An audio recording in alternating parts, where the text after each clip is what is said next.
आपको एक एग्जाम्पल में ये बताना है, ये M1, ये M2, यहाँ ये भी बता दिया गया आपको x और y एक्सिस कैसे है। और इस एग्जाम्पल में आने वाले रे के बारे में कहा गया, इंसिडेंट रे। ये कहा जा रहा है इंसिडेंट रे ई कैप। इंसिडेंट रे का यूनिट वेक्टर 1/√2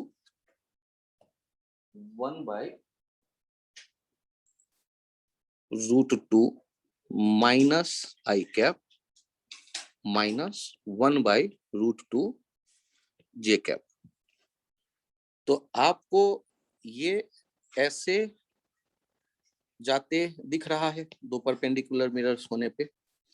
तो आप यहां से जो ये ए इंसिडेंट है और ये ई इंसिडेंट है और ये ई फाइनल जो होगा रिफ्लेक्टेड, ये हमें लिखना है। ये कैसा होगा, ये वेक्टर कैसा होगा, ये हम लिखना चाहते हैं। तो आपको ये तो पता ही है कि जो यहाँ रेज आ रही होगी उस रेज में कौन सा कंपोनेंट बदलेगा।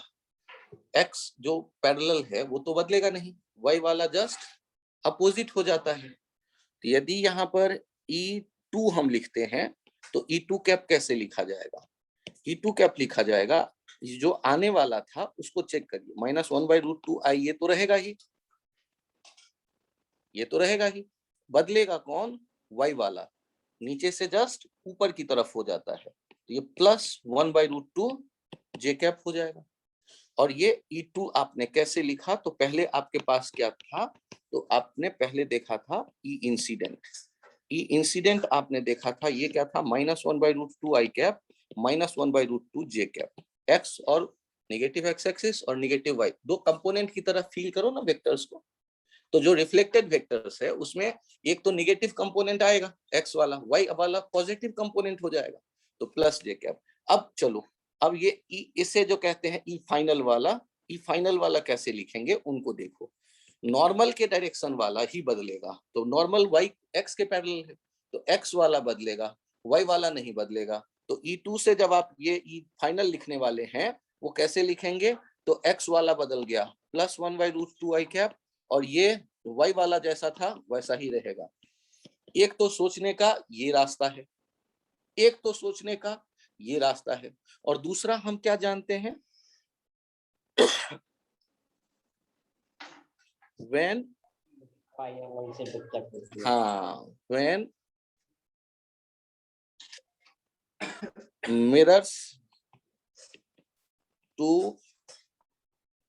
mirrors are perpendicular, when two mirrors are perpendicular, then E final equals to my initial।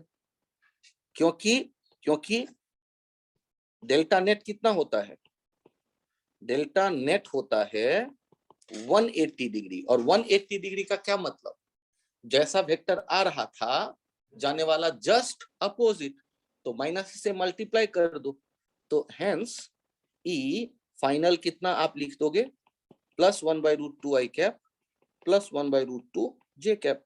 आप इस रास्ते से भी आ सकते हो, ये मेथड 2।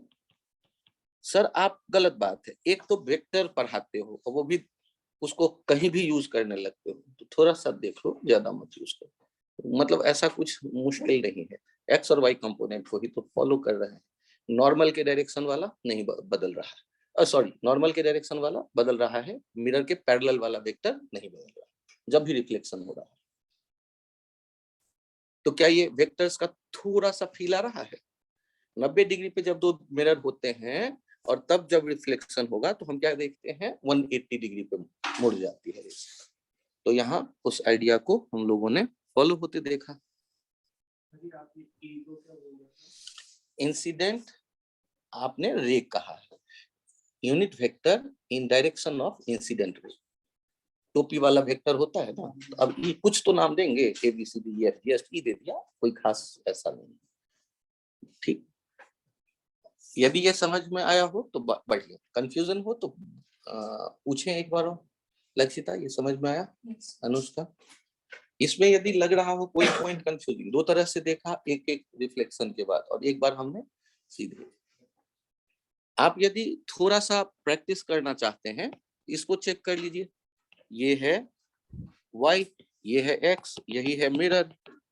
आप यदि कहते हैं ऐसे रेज आई, दो मिरर हटा लो, एक ही मिरर रखो, ये x एक्सिस है, और देखने के लिए मैं बता देता हूं, यहाँ पर x y, यहाँ से भी x हटा लो, मिरर यहाँ आपने देख लिया। यहाँ इंसिडेंट रे देखो, यदि इसमें से किसी एक को हम इंसिडेंट कहते हैं, ये हमने आपको बता दिए, ई इंसिडेंट, ये हमने कहा 3/5 आई क्या माइनस 4/5 जे कैप। तो ई रिफ्लेक्टेड वाला कितना होगा ये बताओ।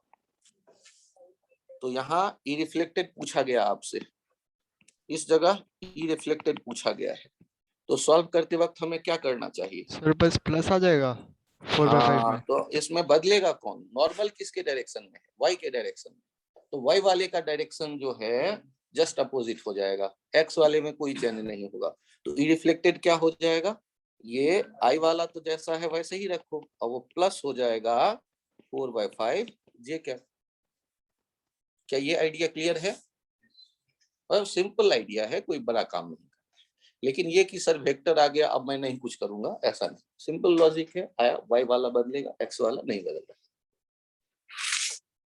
मेरे दिमाग ये समझ में आया? आप यदि यहाँ तक पहुंच गए तो मैं एक नया टर्म यहाँ आपको समझाने की कोशिश करता हूँ। नया टर्म क्या, कंसेप्ट एक छोटा सा, तो पहले कंसेप्ट लिख ही लो फिर देख लेना।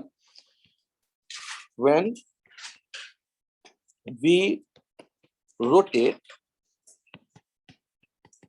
Incident ray theta clockwise, then reflected ray must rotate theta anti-clockwise। अब इसका क्या लगता है, इसका क्या मीनिंग? तो उसे देखिए इस डायग्राम में, आपके सामने यहाँ पर ये नॉर्मल, ये मिरर, और ये एक इंसिडेंट रे, ये एक इंसिडेंट रे दिख रहा है। इंसिडेंट रे दिख रहा है तो रिफ्लेक्टेड रे भी दिख रहा होगा जरूर, और आप जानते हैं कि ये एंगल तो एक जैसा होता है। तो सर आर क्यों लिखते हो? अरे मैं नहीं लिखता, मैंने तो आई और आई लिख दिया, काम खत्म। अब मुझे बताओ, इंसिडेंट रे को रोटेट करने का मीनिंग फील करो कि यदि मैंने इसका पोजीशन चेंज किया, इधर रोटेट कर दिया, थीटा ये ले गए क्लॉकवाइज, घड़ी के सुई की तरह थीटा हमने रोटेट किया, उसके पोजीशन को कितना रोटेट कर दिया है? थीटा। अब यदि ये थीटा हमने रोटेट कर दिया तो क्या नॉर्मल, क्या रिफ्लेक्टेड रे वही रहेगा, या वो नॉर्मल से दूर हटेगा, या वो नॉर्मल के नजदीक आएगा? तो नॉर्मल के नजदीक आएगा। वो कितना नजदीक जाएगा? क्या वो ज्यादा नजदीक जाएगा, या उतना ही नजदीक जाएगा जितना ये इंसिडेंट रे गई? उतना ही नजदीक जाएगा। तो ये थीटा, बस इतनी सी कहानी थी। तो एक का रोटेशन आप देख रहे हो क्लॉकवाइज, और दूसरे का रोटेशन देख रहे हो एंटी क्लॉकवाइज, घड़ी के सुई के अपोजिट आपने घूमते हुए देखा। और वो जिस पॉइंट पे वो इंसिडेंस था, वो पॉइंट ऑफ इंसिडेंस यहाँ फिक्स रखे हुए हो, उसे नहीं बदल रहे हो। पॉइंट ऑफ इंसिडेंस जो है वो फिक्स है, केवल रे के पोजीशन को शिफ्ट कर देते हो स्पेस में। Incident point of incidence fix है, घड़ी के सुई की तरह उसको देख रहे हैं इंसिडेंट रे को, ओ पे फिक्स है पॉइंट। अब उससे यदि थीटा एंगल हमने इंसिडेंस रे को नॉर्मल के नजदीक किया तो रिफ्लेक्टेड रे भी नॉर्मल के नजदीक आएगा, मतलब अपोजिट मूवमेंट हो। यहाँ मिरर के बारे में क्या देख रहे हैं, फिक्स्ड है, मिरर का मूवमेंट नहीं हुआ है। ओके है ये पॉइंट? क्या पेज चेंज करूं? आप ये दूसरा एक कंसेप्ट यहां नोट करिए। ये कह रहा है when we rotate the mirror by angle theta clockwise, then the reflected ray must rotate by angle 2 theta clockwise। यहां पर थीटा यदि मैंने मिरर को रोटेट किया तो जो रिफ्लेक्टेड रे है वो 2 थीटा रोटेट करेगा, और सेम सेंस में यदि क्लॉकवाइज रोटेट किया है आपने इंसिडेंट रे को तो रिफ्लेक्टेड रे भी 2 थीटा डेविएट करेगा सेम सेंस में, सेम डायरेक्शन में। आप डायग्राम बना करके चेक कर सकते हैं। जैसे यहाँ चेक करते हैं कि ये मिरर है अपना एक, और इस मिरर के यहाँ हमने नॉर्मल देखे। अच्छा, नॉर्मल के बारे में सोचना, एक लकड़ी लो और मिरर के सरफेस पे फेविकोल से चिपका दो परपेंडिकुलर टू इट्स प्लेन। अब ध्यान देना ना कि यदि इंसिडेंट रे आप देख रहे हैं यहाँ, तो रिफ्लेक्टेड रे नजर के सामने है आपके। अब मुझे ये बताइए, दोनों तरफ तो एंगल एक ही जैसा अभी दिख रहा है, आपने मिरर को थोड़ा सा रोटेट कर दिया।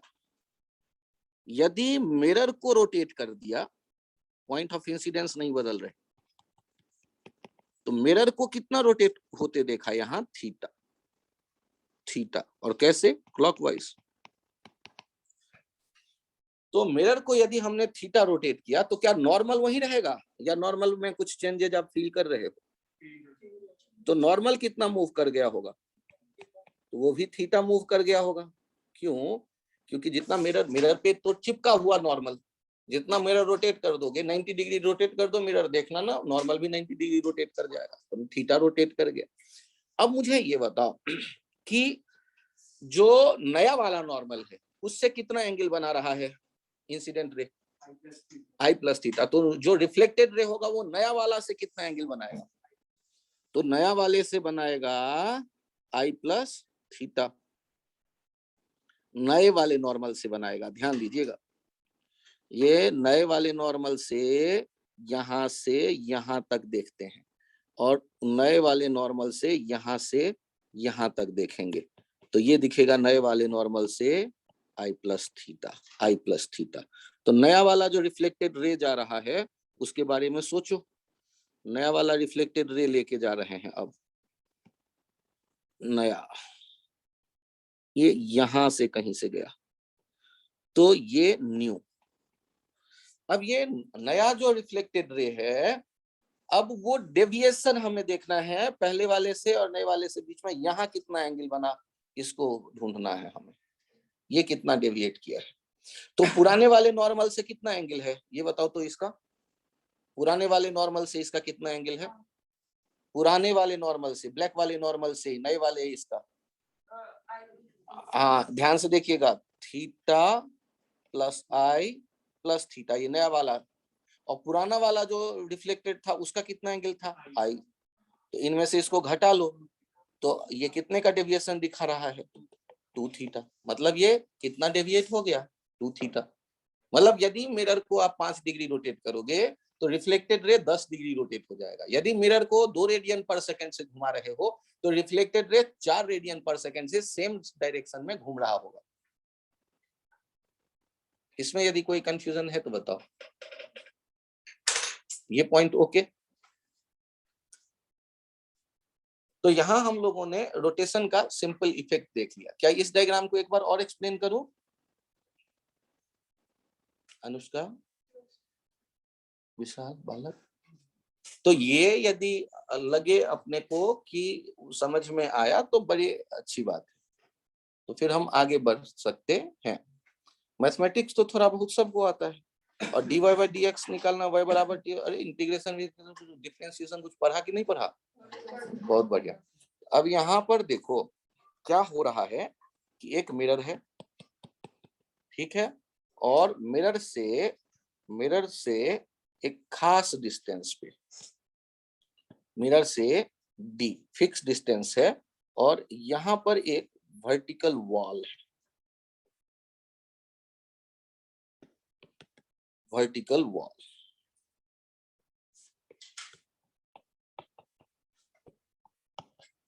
अब यहाँ ध्यान देना, एक लाइट का स्पॉट आते देखो, लाइट का स्पॉट। अब यदि ये लाइट का स्पॉट आ रहा होगा तो ये यहाँ आया, इसे फील करो, यहाँ लाइट का स्पॉट आप देख रहे होगे, यदि यहाँ आते देख रहे हो, ये एक बीम आता देख रहे हैं,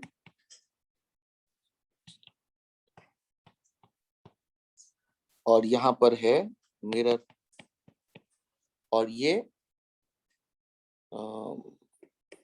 वॉल पे ब्राइट स्पॉट एक बना। क्या ये ब्राइट स्पॉट बनते दिख गया सबको? अब मुझे ये बताओ कि यदि मैं बीम को इधर रोटेट करता हुआ देख रहा हूं, ध्यान देना, ये घूमता देख रहा हूं बीम को 2 रेडियन पर सेकेंड के स्पीड से, 2 रेडियन पर सेकेंड के स्पीड से। दीवार दिख रहा है 6 मीटर के दूरी पे, और अभी ये एंगल दिख रहा है, ये एंगल दिख रहा है मान लेते हैं 37 डिग्री। मुझे ये बताओ ब्राइट स्पॉट यहीं रहेगा, या ब्राइट स्पॉट वॉल पे नीचे जाएगा, या ब्राइट स्पॉट वॉल पे ऊपर जाएगा? ब्राइट स्पॉट जो वॉल पे बन रहा है वो किधर जाएगा, नीचे या ऊपर? अच्छा सोचो, रिफ्लेक्ट किसको घुमा रहे हो, मिरर को या रिफ्लेक्टेड रे? तो रिफ्लेक्टेड सॉरी मिरर को या इंसिडेंट रे को? इंसिडेंट रे को। तो इंसिडेंट रे को घुमा के नॉर्मल के नजदीक ले गए, तो रिफ्लेक्टेड रे भी किधर जाएगा? तो नॉर्मल के नजदीक जाएगा, तो पैच किधर जाएगा? हाँ ऐसे सोचो, ऐसे सोचो। तो पैच यदि ऊपर जाएगा तो ये वेलोसिटी बताना है पैच का, या वेलोसिटी बताना है स्पॉट जो है ब्राइट स्पॉट का, कितना होगा ये हम जानना चाहते हैं। कहानी तो क्लियर है, हमें पता है कि यदि ये घूमेगा इंसिडेंट रे तो रिफ्लेक्टेड रे भी जरूर घूमेगा, और उसके कारण ब्राइट स्पॉट मूव करेगा वॉल पे, तो उसका क्या होगा ये हम जानना चाहते हैं। तो इनको सॉल्व करने के लिए क्या किया जाए, तो ध्यान से देखिए, सॉल्व करने के लिए ज्यादा कोई बहुत पंगे हमें नहीं लेने। सॉल्व करने के लिए एक काम करना है, मुझे मान लेना है कि सॉल्व करना यदि चाहते हैं तो मुझे मान लेना है कि ये लेंथ कितना है, ये लेंथ y। तो हमने देखा tan theta equals to y by d, और y बराबर कितना हो गया, d tan थीटा।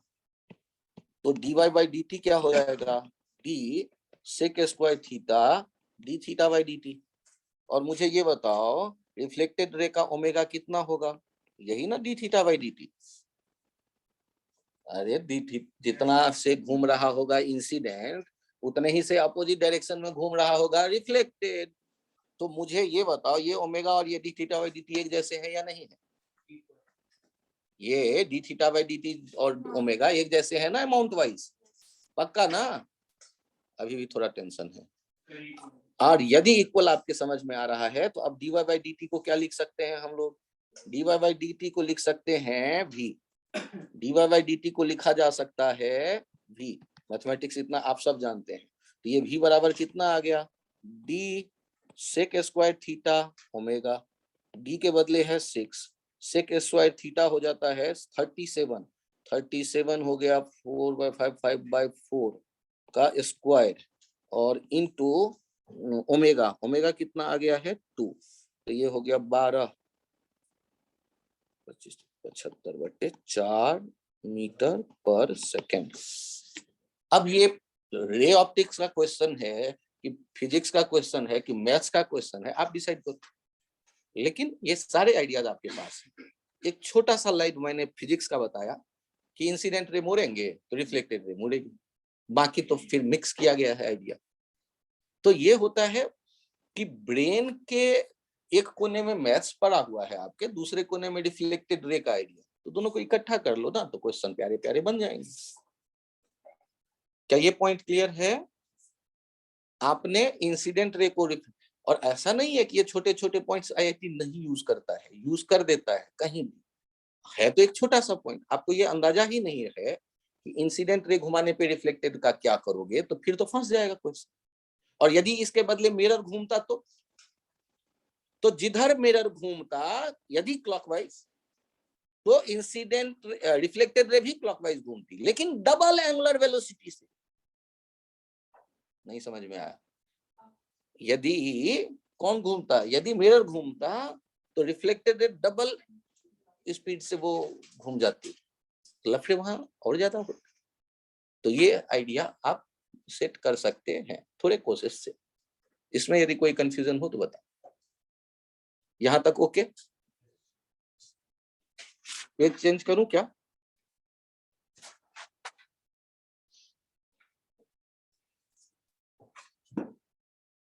चेक करिए, एक टर्म आता है, ये दो छोटे छोटे कंसेप्ट आ गए, एक टर्म आ रहा है शैडो।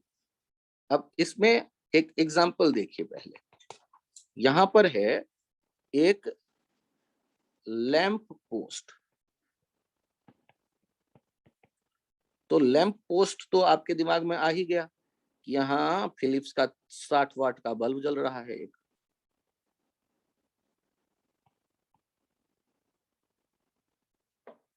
और ये ग्लो कर रहा है।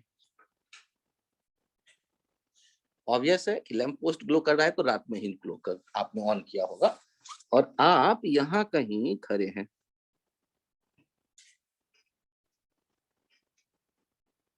इसको भी लैंप पोस्ट मत समझ लेना, हाथ पैर है इसके, ले मुस्कुराता हुआ बना देता हूं। तो बताओ, क्या यहाँ लाइट रे जो आ रही होगी, लाइट रे निकल के आई, तो लाइट रे ये ऐसे तो पहुंच गया, इसके आगे तो पहुंचेगा, लेकिन इसके यहां पर क्या लाइट रे पहुंच पाई? कुछ दूर ऐसा है जहां लाइट रे नहीं आ पा रही है। कौन सा ऐसा डिस्टेंस है जहां लाइट रे नहीं पहुंच पाई? कौन सा ऐसा लेंथ है जहां लाइट रे नहीं पहुंच पाई? तो यहां से यहां तक जो है आप क्या देख रहे हो, एक लाइट रे तो नहीं पहुंची, तो यहां क्या बन गया? Shadow of man. तो ये शैडो का मीनिंग क्या है? धूप में खड़े होते हैं मॉर्निंग टाइम्स में और आपको आपका शैडो बनते दिखता है फील्ड में, जहां आप खड़े हैं और सनरेज अच्छी आ रही है। तो ये जो शैडो बन रहा है, तो शैडो हुआ वो स्पेस जहां opaque object source of light और स्क्रीन के बीच में यदि रख दें, तो कुछ स्क्रीन पर ऐसे पॉइंट्स होंगे जहां लाइट रे नहीं पहुंची, उन्हें आप कह देंगे शैडो। अब मैथ्स यहां कैसे मिक्स किया जा रहा है ये देखो। आप मुझे ये बताओ कि यदि ये आदमी दौड़ते हुए आए, ये आदमी h हाइट का है और लैंप पोस्ट का जो हाइट है ये 3h दिया गया है, ये क्वेश्चन में दिया गया है, गिवन। यदि ये आदमी दौड़ना शुरू करे, कितने स्पीड से? ये आदमी दौड़ना शुरू कर दे रहा है 6 मीटर पर सेकेंड के स्पीड से। तो बताओ, क्या ये शैडो का लेंथ इतना ही बड़ा रहेगा या शैडो का लेंथ बदलने लगे? पक्का? तो शैडो का लेंथ, अब मुझे बताओ, यदि आकर के ये पकड़ के खड़ा हो जाए पोल, खंभे को, लैंप पोस्ट को, क्या शैडो बनेगा या नेग्लिजिबल लेंथ का हो जाएगा? नेग्लिजिबल। इसका मतलब यदि ये नजदीक जाएगा तो शैडो का लेंथ तो बदलेगा और छोटा होगा, ये हमारे दिमाग में आया। और दिमाग में आया तो उससे काम नहीं चलेगा। कॉपी पे ये मुझे चाहिए, क्या चाहिए? तो कॉपी पे मुझे ये चाहिए कि इस आदमी के दौड़ने का असर पड़ेगा शैडो के लेंथ पे। Find rate of change of length of the shadow, rate of change of length of the shadow. Shadow के लेंथ के चेंज का रेट हमें चाहिए। तो कहने के लिए आइडिया व इवेंट आपके समझ में पहले आए, ये जरूरी है।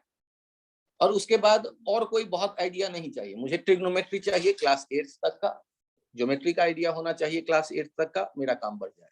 थोड़ा सा डिफरेंशिएशन 12th का। तो पहले एक काम करो, आपको v यदि पता है तो आप ये भी जानते हैं कि यदि ये x लिखेंगे तो dx by dt जो होगा, इसके बदलने का कम होने का रेट यही v कहलाएगा। आदमी जहां खड़ा है उसका लैंप पोस्ट से डिस्टेंस कह दिया x, तो x के कम होने का रेट वही तो v होगा। सोचो ना। और अब हम यदि बात करते हैं ट्रिग्नोमेट्री की, तो यदि मैं ट्रिग्नोमेट्री की बात करूं तो ट्रिग्नोमेट्री की क्या बात करूंगा, ये ध्यान से देखो। ये हमने मान लिया से x, अब ये हमने माना तो x, ये तो मेरे मैथमेटिक्स बता दे रहा है। क्या यहाँ पर सिमिलर ट्रायंगल दिख रहा है? क्या यहाँ कोई सिमिलर ट्रायंगल, बहुत बढ़िया से सिमिलर ट्रायंगल दिख रहा हो तो बताएं। तो एक हमें दिख रहा है 3h अपॉन x प्लस l, और यहाँ नहीं तो ये tan थीटा लिख लो यार, थीटा कर दिया, वो भी मान लिया से tan theta equals to 3h by x प्लस l। और दूसरा छोटा वाला ट्रायंगल लिखो h बाई l, यहाँ क्रॉस मल्टीप्लीकेशन कर दो तो ये हो जाएगा 3l इक्वल्स टू x प्लस l। और यहाँ पर देखिएगा ये 2l हो जाएगा x। अब यहाँ देखिएगा dl बाई dt किसके बराबर हो गया? dl बाई dt हो गया 1/2 dx बाई dt, और dx बाई dt के बदले क्या लिख लेंगे? माइनस v, तो माइनस v/2, तो -6/2, ये हो जाएगा -3 मीटर पर सेकेंड। एक सेकेंड में जो भी लेंथ है वो 3 मीटर कम हो जाएगा। माइनस बता रहा है, डिक्रीज होगा, तो लेंथ कम होने लगेगा और एक सेकेंड में 3 मीटर कम होगा। तो अब ये जो क्वेश्चन है, ये इसको किस चैप्टर में रखा जाए? या तो कैलकुलस में रखा जाए या फिर फिजिक्स में रखा जाए, जहां आप रे को देख रहे हो, शैडो को देख रहे हो, या फिर ट्रिग्नोमेट्री में उठा के रख दिया जाए। कहीं भी रख दे भाई, करना क्या है अपने को? वो सारे जो आइडिया अलग अलग हमने चैप्टर में पढ़े, अलग अलग क्लास में पढ़े, उनको इकट्ठा करना है। आईआईटी आपसे यही एक्सपेक्ट करता है कि आपने 8th में ज्योमेट्री ठीक से पढ़ा हो, मेंसुरेशन ठीक से पढ़ा हो, अलजेब्रा आपने ठीक से पढ़ा हो, आपको पता है कि नॉर्मल क्या होता है, टेंजेंट क्या होता है, पहली बार आपको वही इंट्रोड्यूस करवा दिया जाता है। वही एक्सपेक्ट करता है कि वहां से यहाँ तक जो आप पढ़ रहे हैं 12th तक, वो आइडियाज आपके दिमाग में हैं, आप उनको यूज कर सकें अपने फेवर में। मीन्स देखो, दुनिया तो है, दुनिया में साधन भी सीमित है, उससे आप कुछ नया क्रिएट कर सकते। आईआईटियंस के मान लो यदि आप कहते हो कि सुंदर पिचाई का 500 करोड़ पर एनम सैलरी है, तो क्या वो मंगल ग्रह उठा के अर्थ पे थोड़े न ले आएगा? अर्थ पे जो रिसोर्सेज हैं उन्हीं को तो मैनिपुलेट करेगा, कुछ बेस्ट वे में यूज करेगा, जिससे कि हमारे जो लाइफ वो थोड़ा और इजी हो। मीन्स आपके पास जितने आइडियाज अवेलेबल हैं उनका बेस्ट यूज करना है आपको, और जो यूज करता है बेस्ट, वो आईटी के भीतर अच्छा रैंक ले आता है। मतलब आईआईटी आपसे ये एक्सपेक्ट करता है कि छोटे छोटे आइडिया आपने सीखे हैं, सारे बच्चे सीखते हैं, उनका यूज कौन अच्छा कर रहा है अलग अलग सर्कमस्टेंसेस में। पढ़ा हुआ है केमिस्ट्री में, पता चला मैथ्स में यूज कर दिया, मैथ्स में पढ़ा हुआ आइडिया फिजिक्स में यूज कर दिया। यदि ऐसा आप रिलेट कर पाते हो, मीन आप एक्स्ट्राऑर्डिनरी हो, आप में वो कैपेबिलिटी है। आईआईटी आपको बुला रहा है कि भाई आओ आप मेरे साथ पढ़ो, क्योंकि उन्हें वही चाहिए, ऐसे स्टूडेंट चाहिए जो इन आइडियाज को, जो 8th में है, 7th में है, 9th में है, 12th में है, कोरिलेट कर सके और अपने फायदे में यूज कर सके जहां भी मौका मिले। एक्स्ट्राऑर्डिनरी नहीं, मतलब आइडिया वही रहेगा नॉर्मल, उनको यूज करो, वो देख के मजा आ जाए, यार क्या अच्छा हमने यूज कर दिया। ठीक, चलिए आगे देखते हैं। यहां मुझे ये बताओ कि यदि एक हॉट एयर बैलून होता, हॉट एयर बैलून होता,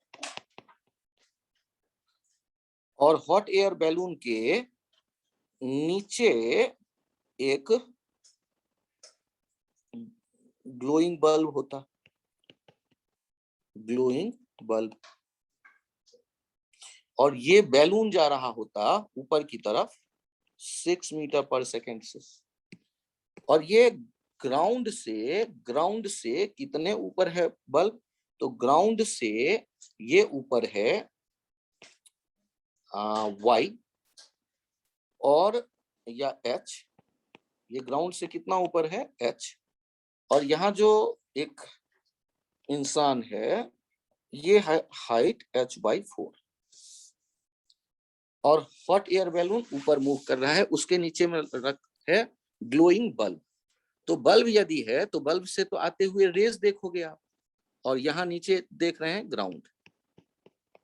अब मुझे ये बताओ, बल्ब से आने वाला, जब इसे बल्ब कहते हो तो बल्ब से तो रोशनी निकलती होगी, और बल्ब से यदि रोशनी निकल रही है तो निश्चित रूप से फिर कंसेप्ट बनेगा शैडो का, कि यहाँ इस बंदे के कारण कुछ दूर ऐसा हमें दिखा जिसमें रेज तो पहुंच ही नहीं पाई।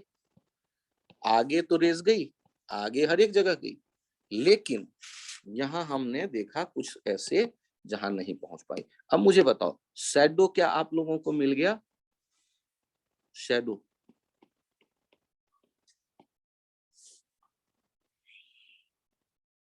यदि ये शैडो मिल गया तो अब हम सोचते हैं क्या किया जाए।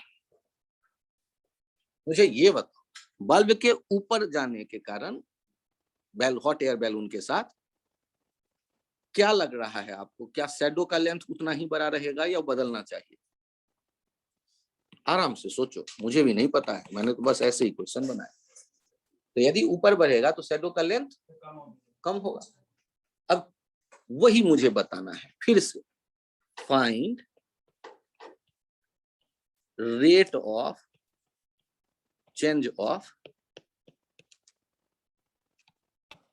Shadow, rate of change of shadow. यहां पर एक डाटा और दे देता हूं, क्या पता इनका भी हमें यूज करना पड़ जाए। ये जो डिस्टेंस दिया गया है, ये डिस्टेंस दिया गया है 2h, में भी यूज करना पड़ जाए तो हमने सेफ हैंड में ये भी डिस्टेंस दे दिया।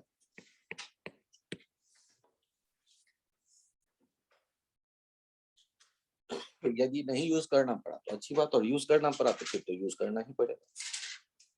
अब मुझे ये बताइए कि मैं यदि सॉल्व करना शुरू करूं तो मुझे क्या सोचना चाहिए? पहले तो मुझे पहले ये सोचना चाहिए कि v किसके बराबर होगा, dy/dt, यदि इस बल्ब का पोजीशन मैं y मान लेता हूं। जो बैलून के ऊपर जाने का स्पीड होगा वही बल्ब के ऊपर जाने का स्पीड होगा। तो यदि मैं इसका हाइट y कह देता हूं तो ये y dy/dt हो जाएगा v, और y और l में यदि हमारा रिलेशन आ जाए तो हमारा काम हो जाएगा। y और l में रिलेशन लाओगे कहां से? तो y और l में यदि हमें रिलेशन चाहिए तो उसके लिए क्या किया जाए?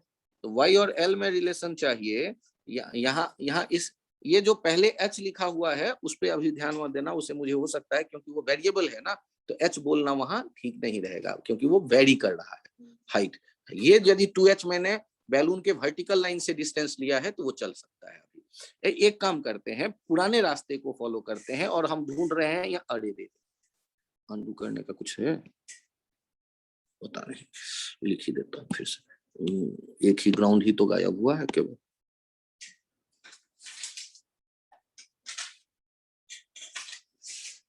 हाँ, तो आपको ये बताना है, यदि थीटा हमने यहां मान लिया तो टेन थीटा कैसे लिख सकते हैं? सॉल्व करते वक्त देखो क्या करेंगे। टेन थीटा दो तरह से लिखने की सोचते हैं, छोटे वाले ट्रायंगल से h/4/l, और एक बार बड़े वाले ट्रायंगल से लिखना चाहते हैं y/2h+l। वेरिएबल कितने हो गए यहाँ? सर एक तो y, सर 3 हो गए। और एक L और एक H। और एक H। हाँ बोलो क्या कह रहे हैं? सर y की जगह H ले लोगे तो हो जाएगी खत्म। हाँ हाँ, लेकिन हमें H, फिर H, हाँ ठीक है, फिर H, ठीक। सर इस H मोमेंट, वेरिएबल हाँ, क्यों हुआ? Yes, sir. एक काम करते हैं, इस मोमेंट पे हम देख रहे हैं कि यहाँ एट दिस मोमेंट y किसके बराबर दिया गया है? h के बराबर। तो हमारा वेरिएबल अब कम हो जाएगा। तो y यदि h के बराबर दिया गया है तो पुट अप करो, ये y में रिप्लेस कर देते हैं सारे h को। y upon 2y plus l equals to y by 4l। सारे y तो कहीं चले गए नहीं, एक 1 1 cross multiplication 4l equals to 2y plus l equals 4y equals to ना, चेक कर लें क्रॉस मल्टीप्लीकेशन किया है। 3l equals to 2y, l equals to 2/3y, और अब dl by dt equals to 2/3 dy by dt। dy by dt कितना है अपने पास? ये 6 है, ये हो जाएगा 4, तो ये हो जा रहा है 4 मीटर पर सेकेंड, 4 मीटर पर सेकेंड।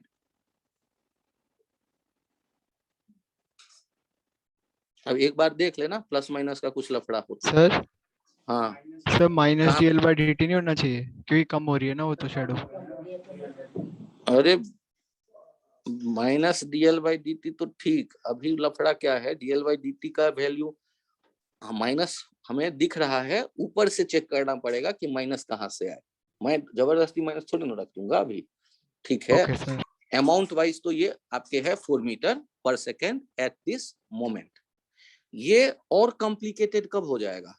यदि आदमी भी दौड़ने लगे तो फिर दो वेरिएबल के डिफरेंशिएशन हमें लेने पड़ेंगे, दो वेरिएबल के डिफरेंशिएशन हमें लेने पड़ेंगे, ठीक है। यहाँ एक बार और मैं सोचता हूं, इसको थोड़ा सा चेंज करते हैं। मुझे ये बताओ, आदमी का हाइट क्या बदल रहा है? नहीं। क्या No, sir. आदमी का वर्टिकल लाइन से डिस्टेंस बदल रहा है? नहीं। No, तो sir. यहाँ एक काम करते हैं, एक बार मेरे पास जो tan थीटा आया उसे फिर से देख लेते हैं। tan थीटा लिखा था हमने y by 2h plus l, और दूसरा क्या लिखा था? h by 4l। 4 upon l। एक काम क्रॉस मल्टीप्लीकेशन कर दो, y into l equals to h by 4 into 2h plus h by 4 into l।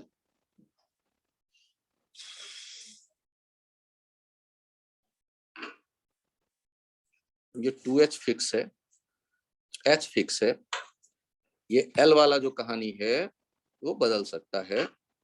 तो यहाँ पर यदि मैं डिफरेंशिएट करने की सोचता हूँ, d ऑपरेटर ऑपरेट करते हैं, dy by dt into l plus d l by dl by dt into y। Into y equals to 0, ये वाला तो फिक्स है, plus h by 4 dl by dt। ये रिलेशन थोड़ा और बेहतर वे में यदि डाटा हमारे पास अवेलेबल हो सारे, तो ये भी यूज किया जा सकता है। dl बाई dt यहाँ से सारे कॉमन निकाल करके आप dl बाई dt के बारे में बात कर सकते हो। चेक करके देखें तो ये क्या आ जाएगा, dy by dt into l, और राइट साइड में यदि हम सर लेकिन वेरिएबल तो 3 इसमें भी है।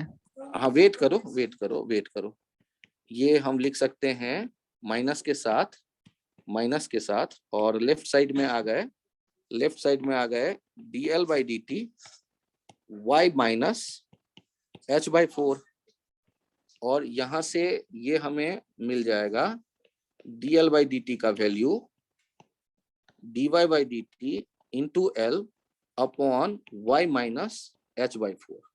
मुझे ये माइनस के साथ, जो माइनस के साथ हम देखना चाहते हैं ना, तो वो ये वाला रिलेशन हमें यूज करना पड़ेगा। ये एक्यूरेट रिलेशन होगा।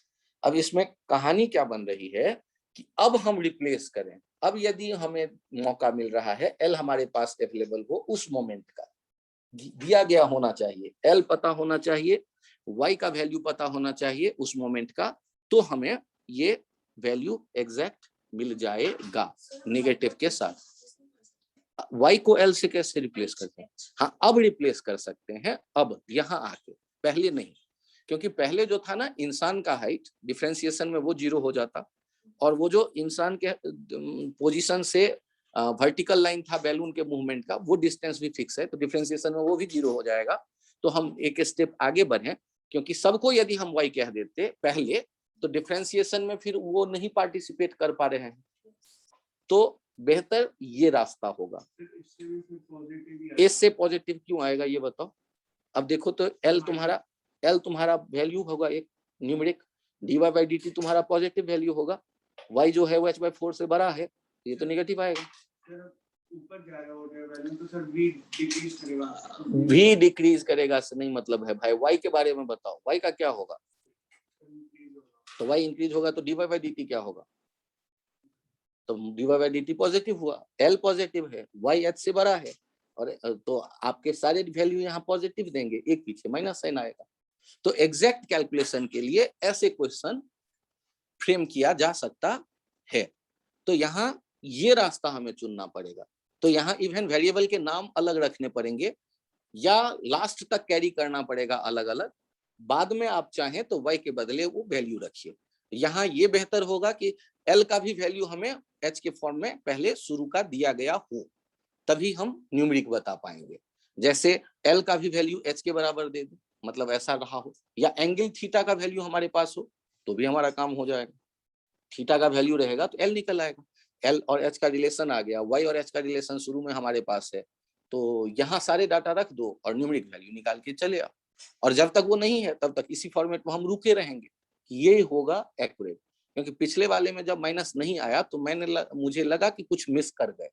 क्या मिस कर गए? तो वो एक जो h by 4 था और 2h था, वो फिक्स था, वो कांस्टेंट था, वो डिफरेंशिएशन में पार्टिसिपेट नहीं करना था उसे, उसको रखे रहे वहां तक जहां हमने डिफरेंशिएट किया, वहां उसे फिर हमने हटाया h by 4 और 2h के प्रोडक्ट को। ठीक है, तो वो अब ये सोचो ना कि कॉम्प्लिकेशन बढ़ाया जा सकता है।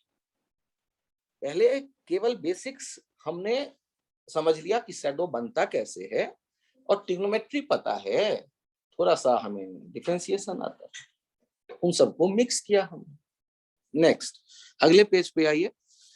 तो पहला वाला जो प्रोसेस है उसे हटा देना, क्योंकि उसमें मिस क्या कर गया है कि y का वैल्यू हमने पहले रिप्लेस कर दिया h से।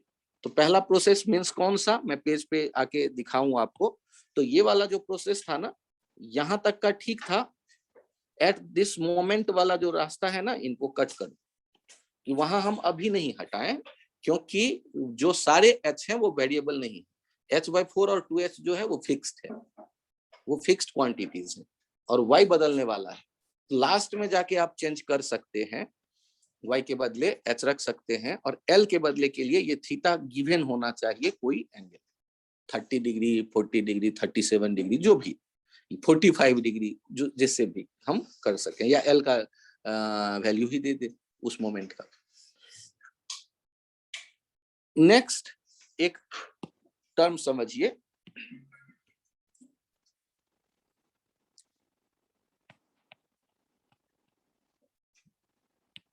Shadow formation. इसमें पहला एग्जांपल देखिए, ये पॉइंट सोर्स है, और ये पॉइंट सोर्स ऑफ लाइट है, और सामने एक ओपेक ऑब्जेक्ट है, ओपेक ऑब्जेक्ट, नॉन ट्रांसपेरेंट और ट्रांसल्यूसेंट।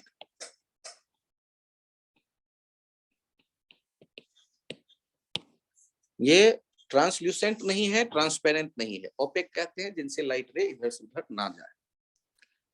अब यहाँ पर ये बताओ कि यदि लाइट रे इस ऑब्जेक्ट के आगे हम एक स्क्रीन लगा दें, इसके आगे मान लो हमने एक स्क्रीन लगाया, यहाँ पर है स्क्रीन, तो लाइट रे जो जा रही होगी उस लाइट रे को देखो, लाइट रे को यहां से जाते देखो पॉइंट सोर्स से,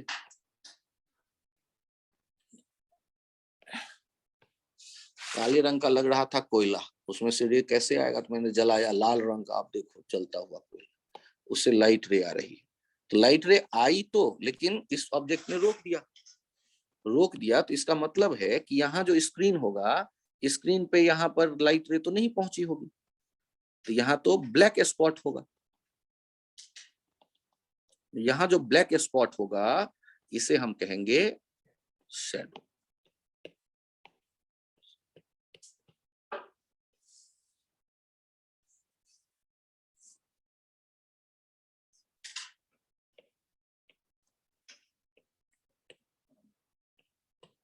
अम्ब्रा इसे कहते हैं, शैडो का टाइप है ये। परफेक्ट ब्लैक, जहां रेज नहीं आई। सर यहाँ शैडो का मतलब देखो, स्क्रीन पे आगे हर एक जगह रेज जाएगी, स्क्रीन पे आगे हर एक जगह रेज जाएगी, लेकिन वो एक पार्ट है जहां रेज नहीं जाने वाली। तो जहां रेज नहीं आई वहीं तो हमें क्या दिख रहा है, शैडो, और परफेक्ट शैडो है, कहीं से भी रेज नहीं आई, तो इसे हम कहते हैं अम्ब्रा।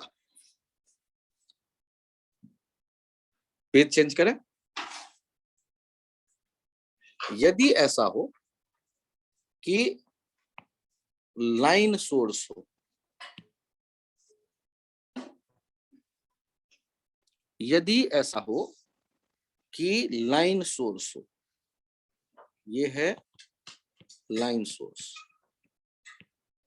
अब ये लाइन सोर्स यदि है, तो लाइन सोर्स के सामने यदि हम रखते हैं ऑब्जेक्ट, ये थोड़ा बड़ा लाइन सोर्स हो गया, छोटा करता हूं,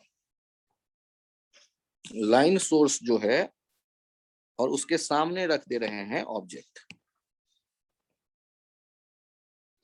और ऑब्जेक्ट जो है वो ओपेक, तभी तो शैडो बन पाएगा। और बगल में रख देते हैं स्क्रीन,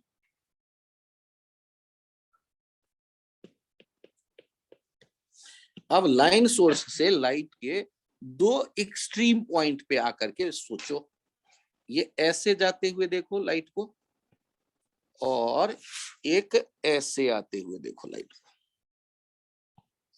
इसी तरह यहां से देखो ऐसे, और ये ऐसे आते देखो लाइट। तो यहां सेंटर का जो ये पोर्शन आएगा स्क्रीन पर, ये पोर्शन तो परफेक्ट ब्लैक बनने वाला है, इसे आप क्या कहने वाले हो, अम्ब्रा।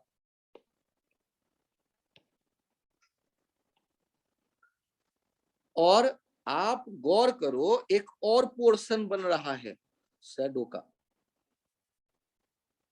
स्क्रीन पे। सर ये कैसे शैडो, सोचो, क्या ट्यूबलाइट के सारे पॉइंट से यहाँ रेज पहुंच पाएगा, तो ट्यूबलाइट के सारे पॉइंट से यहाँ रेज नहीं पहुंच पाएगा, थोड़े से रेज आएंगे, कुछ रेज तो आएगा लेकिन कुछ रेज नहीं आएगा, तो यहाँ एक और पैच बनेगा जो थोड़ा कम डार्क होगा, और इसके लिए आप यूज करेंगे penumbra.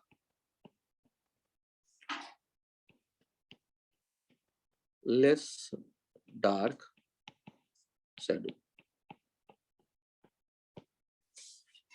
Less dark shadow, penumbra. Penumbra और अम्ब्रा, पेन अम्ब्रा वाले पोजीशन वो पोजीशन है जहां लाइट रे थोड़ी तो पहुंची, लेकिन सारे ट्यूब की लाइट वहां पहुंचेगी, ऐसा पॉसिबल नहीं है। सर आप कैसे कॉन्फिडेंट हो कि ऊपर यदि मैं कोई पॉइंट चुन लूंगा तो यहाँ पर सभी जगह की लाइट आएंगी, तो चेक करो ना, वहां तो सबसे हर एक जगह से लाइट पहुंच सकती है, तो वहां कोई शैडो नहीं है क्योंकि ट्यूब के हर एक पॉइंट से लाइट पहुंच रही है। लेकिन यदि हम बात करते हैं पेन अम्ब्रा वाले रीजन में, तो कुछ जगहों से लाइट आएंगी और कुछ जगहों से नहीं आएंगी, तो एक शैडो एक ही सोर्स है ट्यूबलाइट की तरह का, तो लेकिन उससे जो इमेज बने ना, मतलब शैडो बने, इमेज नहीं शैडो, तो शैडो दो तरह के बन गए, एक परफेक्ट डार्क, एक लेसर डार्क। इस रीजन तो परफेक्ट डार्क कहलाएगा अम्ब्रा और लेसर डार्क रीजन कहलाएगा पैन अम्ब्रा। और बाकी जो स्क्रीन का पॉइंट होगा वहां सारी जगह से सोर्स से लाइट पहुंच पाएगी, तो वहां आप कहेंगे कि वो शैडो वाले रीजन नहीं है वो। ठीक, ये पॉइंट आपके सामने आया। एक नेक्स्ट आता है पॉइंट,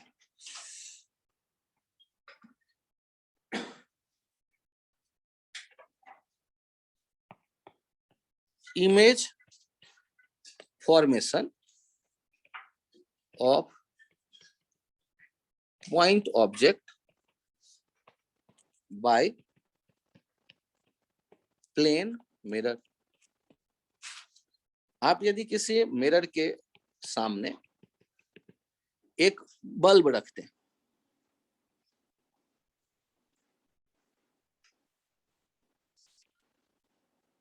तो आप इस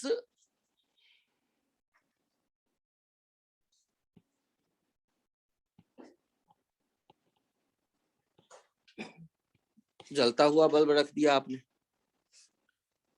इससे रेज आते देखो, एक तो ऐसे आई रेज और रिफ्लेक्शन के रूल को फॉलो करते हुए नॉर्मल के लॉन्ग आई, नॉर्मल के लॉन्ग वापस। अब यदि कोई और रेज हम ले, एक दूसरा भी, कम से कम दो रेज हम लोग लेते हैं जब इमेज फॉर्मेशन सोचना होता है तो दूसरे रेज के बारे में हम जानते हैं कि वो लॉ ऑफ रिफ्लेक्शन को फॉलो करने वाली है, और लॉ ऑफ रिफ्लेक्शन में हम जानते हैं एक नॉर्मल का इंपॉर्टेंट रोल होगा। और ये जो दोनों रिफ्लेक्टेड रे हैं, आगे तो कहीं कट करनी नहीं है उसे, तो यहाँ पर ये हम एक इमेज बनता देखेंगे, ये ऑब्जेक्ट है। अब इमेज की खासियत क्या होगी ये देखते हैं। मुझे ये बताओ, रिफ्लेक्शन के लॉ से तो हम जानते ही हैं कि ये आई है तो ये एंगल आर जो है ये भी आई के बराबर होगा, और चूंकि नॉर्मल और ये जो पहला रे इंसिडेंट हुआ था वो भी नॉर्मल, तो यहां पर भी एंगल बन जाएगा I, angle alternate angle parallel line को इंटरसेक्ट करने के कारण, और यहाँ कॉरस्पॉन्डिंग एंगल ये भी आई। ये साइड जो है ये तो कॉमन है, ये 90 डिग्री है, तो एक हम लोग, तो ये एंगल भी बराबर हो जाएगा ऊपर वाले भी, तो या तो हम लोग कह लें एस ए एस, या कह लें ए एस ए, या कह लें आर एच एस, इन सब का कुछ नाम सुना हुआ है सबके लिए। तो क्या हम कह सकते हैं कि क्या ये हम कह सकते हैं कि यहां से यहां तक का जो डिस्टेंस है, जो ऑब्जेक्ट का डिस्टेंस है और जो इमेज का डिस्टेंस है, नॉर्मल पे एक जैसा है? क्या ये कह सकते हैं? जो ट्रायंगल दिख रहा है वो ट्रायंगल एक जैसे होने के कारण ये डिस्टेंस एक जैसे हो गए। तो जितना आगे आप, अगर छोड़ो फिजिक्स, सुबह नहा के आप यदि अपने मिरर के सामने खड़े हैं, तो जितना आगे आप खड़े हैं उतना पीछे आपका इमेज बनता है। तो याद रखो ना यार, क्यों फिजिक्स में टाइम यहाँ वेस्ट करें, सीधे सीधे हमें पता है, प्रैक्टिकल एक्सपीरियंस है, मिरर के जितना प्लेन मिरर के सामने खड़े होते हैं उतना पीछे हमारा इमेज बनता है। डिस्टेंस कौन सा लेना है? तो परपेंडिकुलर डिस्टेंस। तो आप यहां से एक लाइन याद रख सकते हैं कंसेप्ट वाइज। क्या कंसेप्ट बना करके याद रखेंगे?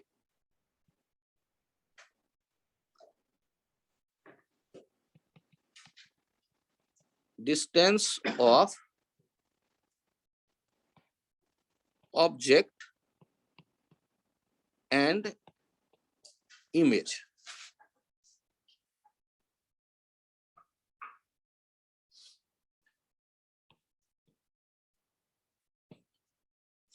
on the normal to the plane mirror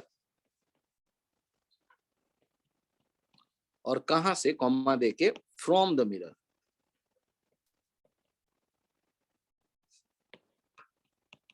must be same distance of object and image on the normal to the plane mirror. कौन सा नॉर्मल, इसमें भी यदि कंफ्यूजन हो तो बीच में ये इंसर्ट कर दीजिएगा, नॉर्मल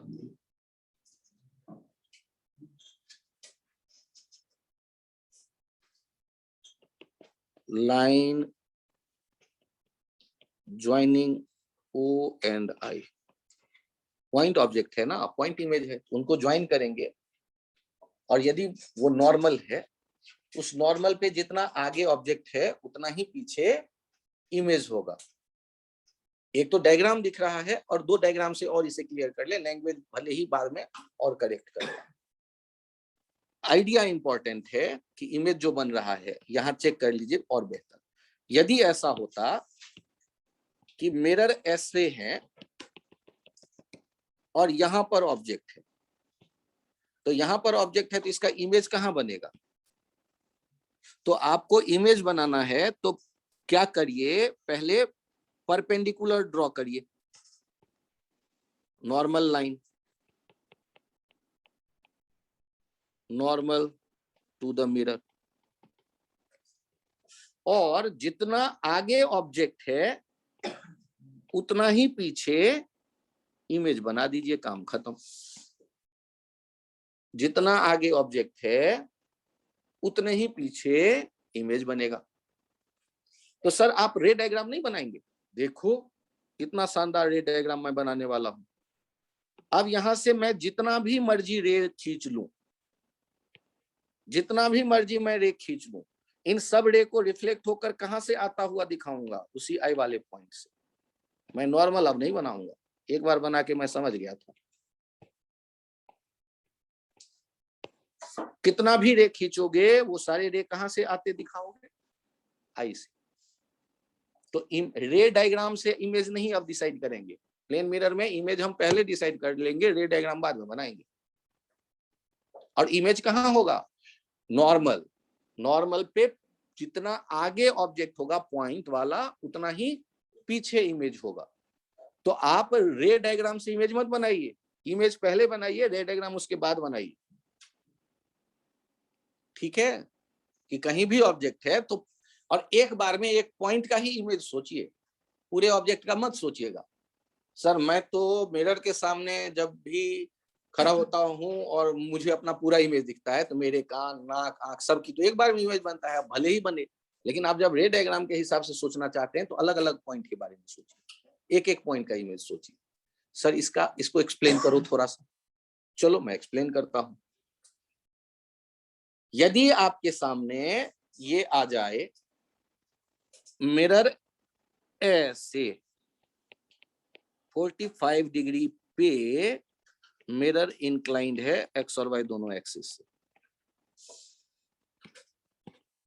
और हमने एक एरो रखा हुआ देखा है एक्स एक्सिस पे। ये एरो ए बी एरो, और मिरर कहां है वो आपको दिख गया। ये है MN मिरर है, यदि नहीं तो मैंने डार्क कर दिया कि दिखे आपको, पॉलिश है पीछे की तरफ। आपको बताना है इमेज कहां बनेगा। आपके मन रखने के लिए N यहां नहीं ठीक लग रहा तो थोड़ा बढ़ा भी देते हैं, मिरर को और थोड़ा बड़ा कर देते हैं। अब बताइए तो AB का इमेज कहां बनेगा? अच्छा सर आप AB का इमेज पूछ रहे हो, ये लो मैंने बना दिया AB। क्या पसंद आया ये इमेज? क्या ये इमेज ठीक है? क्या दिक्कत है? कितना अच्छा तो है, एक्स एक्सिस पे पॉजिटिव साइड में ऑब्जेक्ट और नेगेटिव साइड में इमेज। तो ये लफड़ा है, ये सही नहीं है, ये सही नहीं है। और कारण क्या है कि आपको मैंने मना किया है ऑब्जेक्ट का सीधे इमेज सोचने से। मैंने कहा है ऑब्जेक्ट के एक एक पॉइंट को एक बार में टेकअप करो। तो पहले बताओ ए वाले पॉइंट के बारे में कहानी। यदि हम ए वाले पॉइंट के बारे में सोच रहे हैं ए वाले पॉइंट को कैसे एनालाइज करें? ए वाले पॉइंट के कहानी के बारे में बताओ। ए वाले के इमेज चाहिए आपको, तो एक परपेंडिकुलर ड्रॉ करो। किस पे? मिरर पे। और जितना आगे ऑब्जेक्ट है उतना ही पीछे इमेज बनाओ। ए डैश।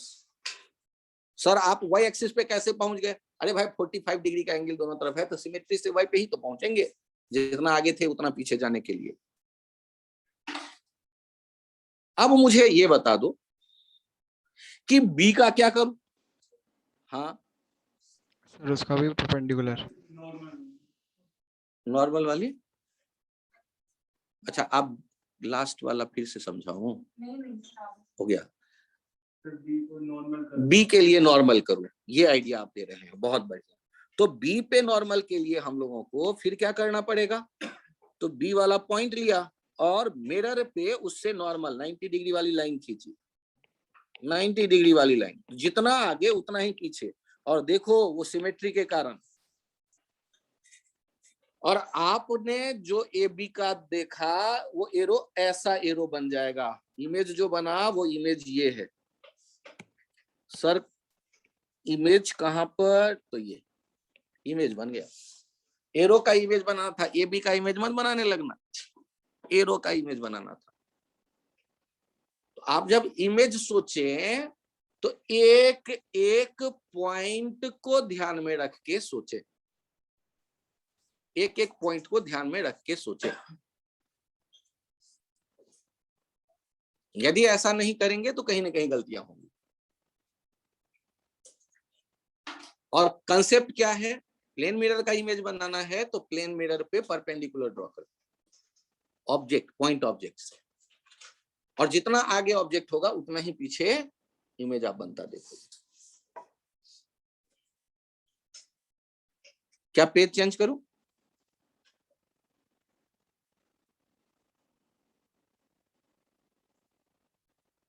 चेक करो यहां, ये है यहां पर एक ऑब्जेक्ट और इसका इमेज हम बनाना चाहते हैं। कहोगे कि सर ये बार बार क्या दिखा रहे हो, अब तो हमने याद कर लिया है, जितना आगे उतना पीछे इमेज बना दें। बड़ी अच्छी बात। अब हम चाहते हैं कि आप रे डायग्राम बनाएं। तो चलो सर बल्ब जलाता हूं, ये देखो रे आई, ये रेज आई, ये रेज आई, ये रेज आई, ये रेज आई, ये रेज आई। ऐसे ही बहुत से रेज ले आए, और बहुत से रेज ले आए, इनके रिफ्लेक्शन के बाद ये कहां से जाते दिखेंगे? सारे के सारे रेज रिफ्लेक्शन के बाद कहां से जाते दिखेंगे? ये सारे के सारे रेज। तो रिफ्लेक्शन के बाद जब ये सारे रेज आप ऐसे जाते देख रहे हो, उसी तरह बाकी के बारे में भी सोचो। मुझे ये बताओ कि यदि ऐसा कोई बल्ब रखा हुआ हो और यहां है इमेज ऑफ द बल्ब, अब यदि कोई यहां पर खड़ा हो इस जगह, तो मुझे ये बताओ कि इसके आंखों में रेज जो पहुंच रही होगी, इसके आंखों में रेज क्या केवल इस बल्ब इमेज से आएगी या ऑब्जेक्ट से भी आएगी रेज? तो ऑब्जेक्ट से भी यदि रेज आएगी तो इसका मतलब क्या हो गया? इसका मतलब ये हो गया कि इसे ये ऑब्जेक्ट भी दिखेगा और वो इमेज भी दिखेगा। तभी तो हम कहते हैं कि एक बल्ब जल रहा हो तो मिरर के पास हम हो तो बल्ब दिखता है और उसका इमेज भी दिखता है।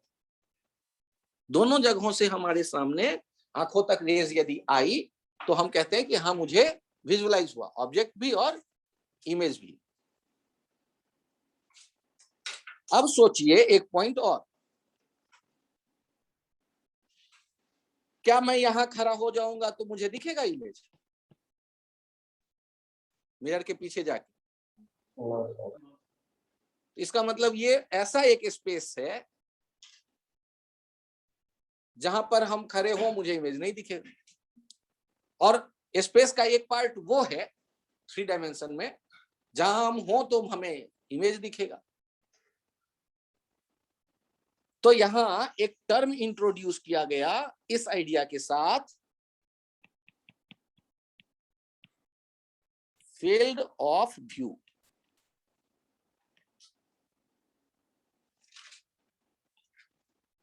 It is the part of a space near mirror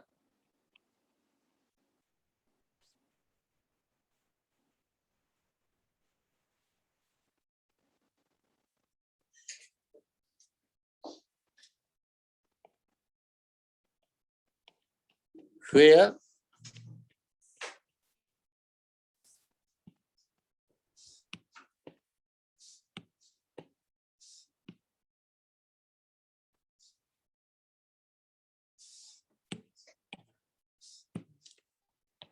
यहाँ इसको और कंप्लीट करने के लिए लाइन मैं सोच रहा हूं, if observer is present in that space, he can observe the image. It is the part of a space near mirror when कर दो if हटा के, when observer is present in that space, he can observe the image. It is the part of a space near mirror when observer is present in that space, he can observe the image. तो हर एक object के लिए एक space decided है, जिस space में observer के रहने पर ऑब्जेक्ट के इमेज को देखा जा सकता है।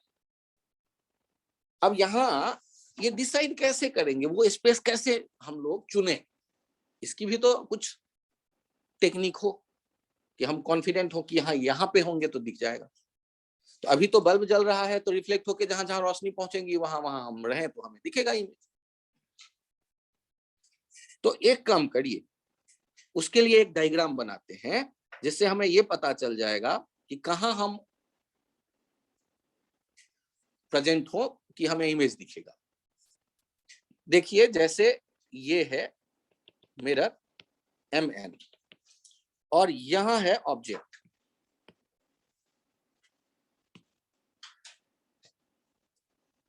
और आपसे कहा गया draw field of view of image I of the image I. चलो इतना ही। आपको इस एग्जांपल में ये जो इमेज बन रहा है होगा, अच्छा पहले तो ये सोचो इमेज बनेगा भी कि नहीं बनेगा।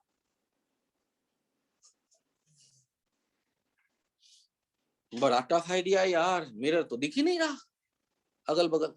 अच्छा एक काम करो, ये है मिरर जो सामने स्क्रीन या बोर्ड, और बोर्ड से हट के मैं किनारे में बैठा हूं। सब लोग इमेजिन करो ऑनलाइन भी, यदि बोर्ड पे मैं नहीं लिख रहा, बोर्ड पे जो लिखा हुआ आप देख रहे हो और मैं दूर में किनारे हट के कुर्सी पे बैठा हुआ, तो बोर्ड के सामने तो मैं नहीं हूं। लेकिन यदि बोर्ड के जगह पर बड़ा सा एक मिरर होता तो क्या मेरा इमेज बन पाता उसमें या नहीं? वो भले ही मुझे ना दिखता लेकिन बनता या नहीं? हाँ, तो मेरे से रेज जाती तो रिफ्लेक्ट होके कहीं तो पहुंचेगा, और यदि 2-3 रेज गई तो रिफ्लेक्ट होके कहां से आ रहा होता? मेरे इमेज से। तो मेरा इमेज मुझे नहीं दिखेगा लेकिन मेरा इमेज बनेगा। सोचो ना, मिरर के, आप किसी बार्बर शॉप में हो तो मिरर के सामने आप बैठे हो तो मिरर पूरे कमरे का ना इमेज बनता है, जबकि मिरर तो छोटा सा है। सोचो तो, आप छोटा सा मिरर और उसमें पूरे कमरे का इमेज बनता देख रहे हैं। हाँ ये बात है, एक मोमेंट पे आपको एक तरफ का इमेज दिखा या नहीं दिखा, या लेकिन यदि इमेज बन रहा है तो इसका मतलब है इमेज तो बनेगा।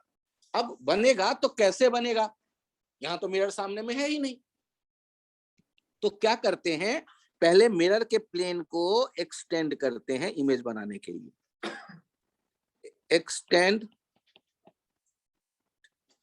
The plane of mirror, extend the plane of mirror, plane of mirror. पहला काम किया। उसके बाद दूसरा काम करते हैं, ड्रॉ परपेंडिकुलर लाइन।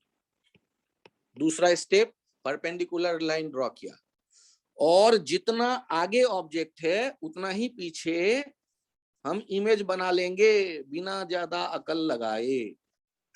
सर गलत बात है, आपने तो रे डायग्राम नहीं बनाया ना, नहीं बनाया, और तुम लोगों का बड़ा मन है तो अब मैं रे डायग्राम भी बना लूंगा।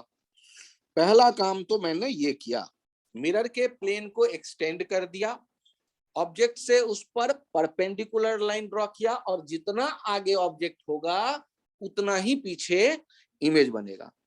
और ये जो रेज आ रही है दो एक्सट्रीम पे लाओ मिरर के, एम वाले पॉइंट पे और ये एन वाले पॉइंट पे, और इमेज को जाते, इमेज से इनको रिफ्लेक्ट होकर जाते देखो, इमेज से इनको रिफ्लेक्ट होकर जाते देखो, क्योंकि इमेज तभी तो बना है। और यदि ये ऐसे जाते दिख रहे हैं तो दोनों एक्सट्रीम से जो रेज जा रही है ना, इन्हीं के बीच में जो स्पेस है, इन्हीं दोनों के बीच में जो स्पेस होगा, ये स्पेस होगा फील्ड ऑफ व्यू। ये स्पेस आप देख पा रहे हो, इस स्पेस में यदि कोई होगा तो उसे इमेज दिखेगा, ये कहलाएगा फील्ड ऑफ व्यू। इसके डॉटेड स्पेस जो यहां मैंने दिखाए, इस स्पेस के यदि कोई बाहर खड़ा होगा तो उसे इमेज नहीं दिखेगा, इस स्पेस में जो होगा सिर्फ और सिर्फ उसे ये इमेज दिखेगा।